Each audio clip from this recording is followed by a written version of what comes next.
Hello and welcome to Beautiful Halo Infinite campaign. Today we're going to have a look at equipment, skills, upgrades within the campaign. The very first one and the staple equipment piece is the grapple shot. It is a pleasant surprise. You know, with the multiplayer, we sort of had a little bit of a taste of that here and there. It wasn't, all the time as it is in the campaign. It's an incredibly important piece because of the terrain and the verticality of it and the way you move through your environment. I think it's going to be the best grapple shot you've ever had in your life. If you've played many games such as, Titanfall, etc., you know that you'll probably love the grappling. I've never been a massive fan of grappling, but after playing the entire campaign, it made life a lot easier, especially for people who don't particularly like to drive the vehicles all the time, just because of the way you could get stuck, the way that they drive, especially after you've been playing Forza for a while. It's just an easy way, especially for people who like to find stuff, who like to frolic in the environment where you can't drive a warthog up the side of a cliff. So the grapple shot here is the first equipment piece. The second one is a shield core. The third one is the threat sensor, drop wall thruster. Now, out of these five, the shield core is the passive one. We don't have to trigger that. It's there anyway, and that increases the strength, etc., of your shield, which is bloody mandatory, basically. So we're going to have a look at the upgrades for each of those items if you are so inclined to dive deep into that and pick which one you think that you might like. The grapple shot, a retractable hook for personal transportation, retrieving objects. Now, I can't stress enough how important this is, not just to move around your environment and to grab objects, because there's a lot of those canisters around that will blow up in the enemy's face. So you want to grab those like a mad person. You want to grab it, smash it in their face at every opportunity. And that's something that I didn't do at the start, I sort of just used my gun and shot them and shot the canisters, and I didn't really take full advantage of the grapple shot when it comes to grabbing canisters and throwing it back in their faces. Also, the great thing with the grapple shot is moving around bosses and enemies in general, especially if you want to get up behind them. The first upgrade for the grapple shot is the voltaic. Grapple shot stuns grapple enemies for several seconds. This is the most important one, for me anyway, especially if you're a person that likes to frolic, is the quick shot.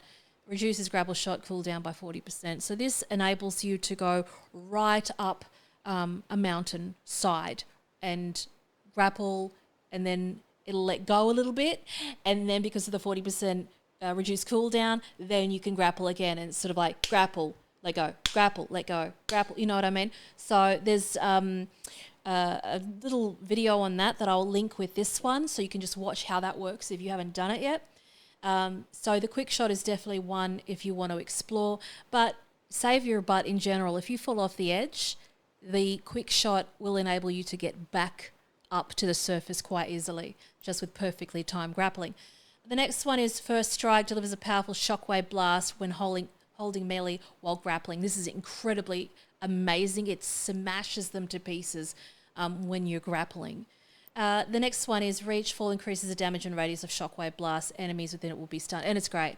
That's my favourite one out of the campaign for sure. The next one is Shield Core, an enhanced shield module that increases capacity to 115% of base shield strength. So that's an incredibly amazing one to have. So the ones after that, Fortress, Bastille, Redoubt, and Citadel, all are 15% extra on that shield module. So when we have a look at these upgrades, the first one costs you 1 Spartan core. You can see that next to upgrade, acquired 1 with the little icon there, and those will be the same icons on the map. The next one is 2, so 2 more Spartan cores to get that one, and then the next 2 are 3 each. So moving down to the threat sensor, if you play multiplayer, you know what this is. It is where you throw that little beacon down and it'll ping the enemies. So when it comes to doing harder difficulties and you want to be more sort of surgical, this is an incredibly handy one to have.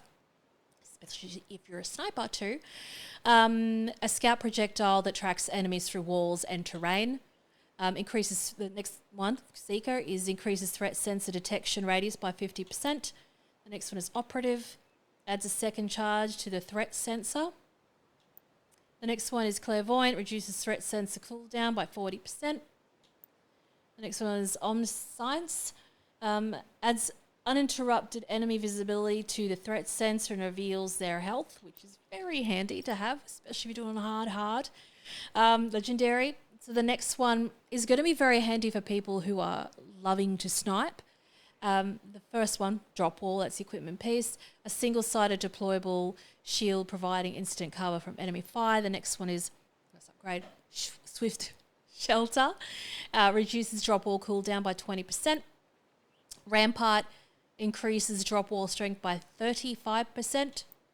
Blockade is the next one, increases drop wall strength by 70% and increases wall size.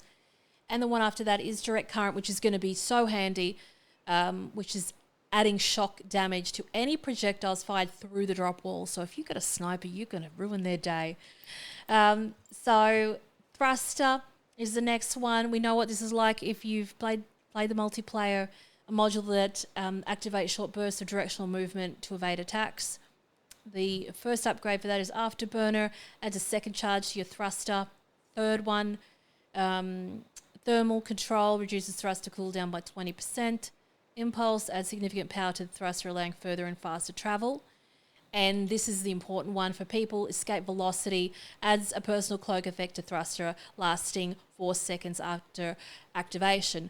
So when it comes to boss fights, for example, I think it's going to be between somebody using the grapple and the thruster. You know, you can dodge and muck around like that if you want, and cloak, or you can grapple around the place. So when I completed the campaign, I basically had all the grapple shots full, I had all the shield cores full, and I had the drop wall too. Not so much a thruster, because when it comes to assigning those things on your controller, for example, you know, you're a little bit limited unless you've got paddles and everything like that. When it comes to PC, it'll probably be quite different. It'll be easier to map those, I think, and access them easier. So they're all the upgrades, the equipment. The shield core one that you see there is passive though, so we don't have to worry about assigning that anywhere. It's just there by nature. The rest of them you'll have to, by default, use your directional pad. And for example, if you've got your grapple shot on your, for me, for example, because I always put my grenade on my right bumper, I put my equipment on my left. So it'll be, you know, use your left to grapple. And then if I want to use a drop wall, then it'll be directional across until I get what I want. Depending on which one you want to use. It could be the threat sense, the thrust, or whatever. And I think that it very much depend on the way you want to play it. If you want to play snipe, or if you want to play it a bit more crazy and aggressively and grapple or thrust all over the place. Yeah, but those are all the upgrades. Pretty simple, but I think they've absolutely perfected every single one of them. I think the most... I'm not a big fan of the thruster just because I didn't really need it. But it'll be interesting to do a little bit of a playthrough using the thruster instead of the grapple shot. But, yeah, check out the other video that I've done with the grapple shot and that quick shot and see how you can just go straight up the side of a cliff or mountain without doing silly Skyrim jumping and stuff like that. It's an incredible blessing. I hope this video has helped you, and I hope to see you on the channel. Don't forget to like it if you like it, subscribe if you want to subscribe. A lot more Halo Infinite coming your way. A lot of collectibles, Easter eggs and all that stuff, and all the hot tips. Love and leave you. Until next time, thank you so much for hanging out.